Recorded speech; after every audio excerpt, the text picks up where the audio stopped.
Hello, everybody. This is Tyler Nagata from Games Radar, and joining me today is Jimmy Soga from Xseed Games. And we're taking a look at Sumioni for the PlayStation Vita. So Jimmy, can you paint me a picture, if you will, of Sumioni and what we're looking at here? Wow, that was clever, man. I do what I can. Did not expect that. So Sumioni Demon Arts, it takes place in an alternate reality of ancient Japan. As you can see, everything is drawn in this beautiful lust world of traditional Japanese ink art, which is called sumie. And not only can you watch it in the beautiful screen and everything, but you can actually draw within it. So you interact with it by drawing stuff on the touchpad itself. You can draw platforms that you can ride on. Mm-hmm. As you can see on the screen right now, my colleague Brittany just summoned a phoenix-like sumi god, which will aid you. And all these will take place because on the left-hand top you see a green bar, which is his health level, and on the white level that's his ink gauge. Every time he uses any kind of ink magic or ink spell, that'll start depleting, and that'll determine how much stuff that you can do. After this next stage, I can explain more. Definitely is a game that does not seem shy at all about making full use of some of the PS Vita's touchscreen capabilities, and on the touchscreen and on the back as well. Yes.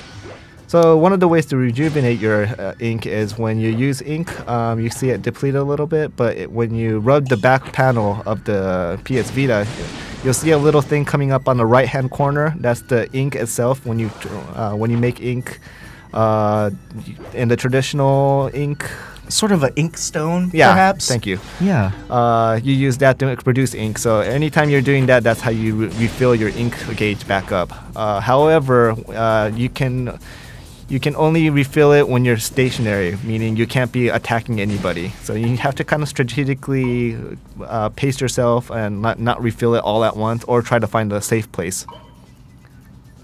There's different things that you can do with the ink brush itself. You can, like you already saw, you can draw platformers. You can call upon two types of sumi gods.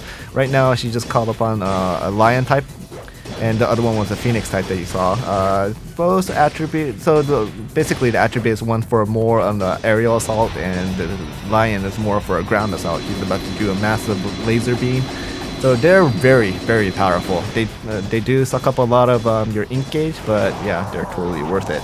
The other stuff is you can produce fire, you can produce lightning, clouds, mist, and depending on if you use the water brush, which is like a little blue icon that you see in the corner of the screen, if you use that, you'll be able to erase anything that you drew or take out the fire, and by doing so you produce some mist that attack the enemies. Or if you try to erase a storm cloud with it, it'll distribute more lightning bolts around the enemies.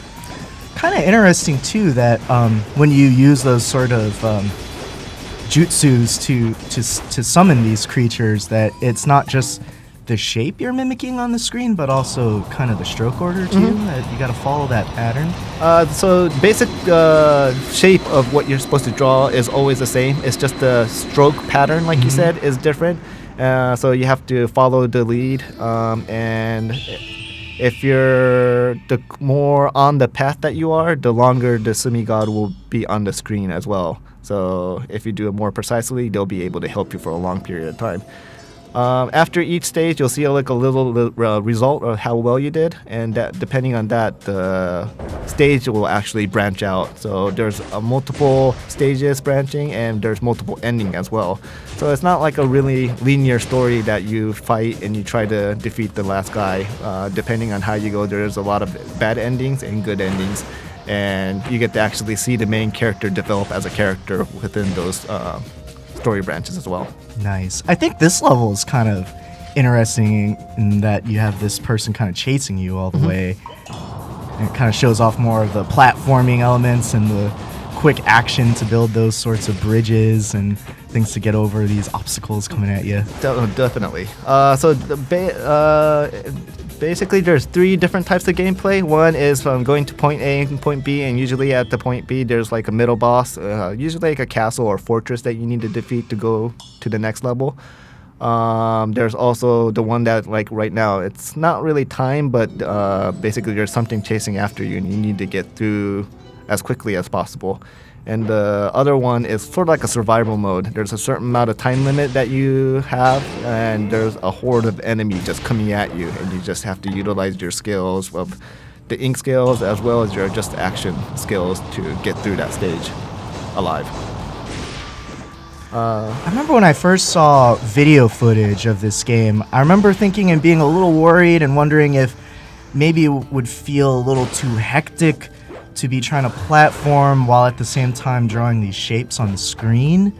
But I don't know, from what I've seen so far, it seems like, you know, you pause it and you do your thing, and then you jump right back in, and it seems pretty seamless. It is pretty seamless, yes, but it does get hectic as well, because you are controlling the main character, and you need to draw the platform to get to the places that you need to get to, and all in the while you're trying to, when you summon a character or when you're using a natural event like fire or lightning, you can actually pause it and then create it, but when you're refilling your ink, you need to do that while the game is playing or live time. So it does get pretty hectic at the end, especially when it's like survival mode, when there's like a horde of enemies and like traps coming at you. So for an action fan, yeah, you'll definitely get your kick out of it.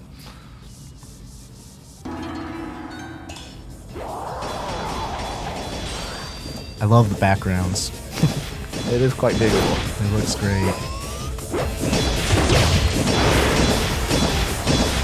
Oh, and another thing, when you're on the platform that you drew, you'll see your main character glowing a little bit, and the longer he is, the glow will be more intensified, and at the end he'll be sort of like burning. There's like a red glow around him. That just means that the longer you're on the platform, you get stronger. So it's best to use like a boss battle scene. Try to utilize it as much as possible so you can do more powerful blows. Oh, this is one of the survival modes that I was talking about. This one's a minute, but basically you're in this confined space and there'll be a lot of enemies coming at you, so you just have to utilize your skills to stay alive. In general, I feel like I love survival modes. Awesome. A nice nighttime scene.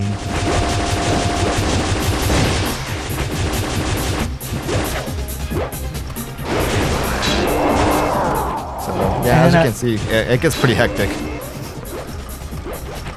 And this, just to clarify, this is going to be a download game? Right now, yeah, we're looking at a download only PSV. Probably launch around, not around, but in March.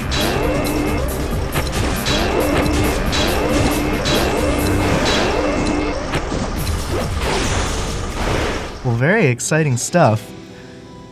Thank you for joining us. This was Sumioni for the PlayStation Vita, and come back to Games Radar for more news, previews, reviews, and features. Thanks for watching, guys.